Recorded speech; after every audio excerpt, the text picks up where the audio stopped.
एक बार एक राजा शिकार के उद्देश्य से अपने काफिले के साथ किसी जंगल से गुजर रहा था। दूर दूर शिकार नजर नहीं आ रहा था।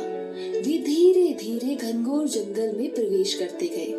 अभी कुछ ही दूर गए थे कि उन्हें कुछ डाकुओं के छिपने की जगह दिखाई दी।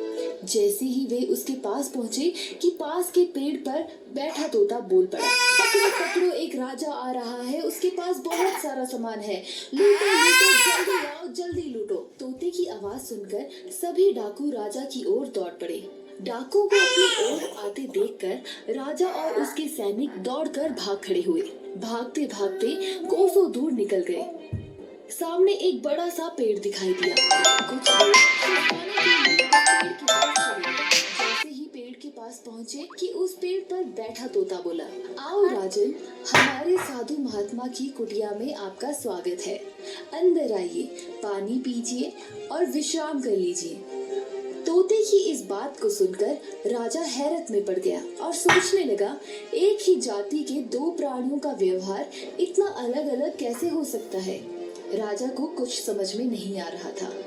वो तोते की बात मानकर अंदर साधु की कुटिया की ओर चल दिया।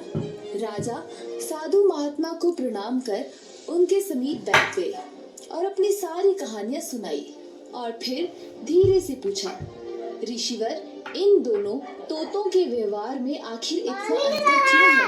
साधु महात्मा धैर्य से सारी बातें सुनी और बोले, ये कुछ नहीं है राजन, बस संगति का असर है। डाकुओं के साथ रहकर तोता भी डाकुओं की तरह व्यवहार करने लगा है और उन्हीं की भाषा बोलने लगा है।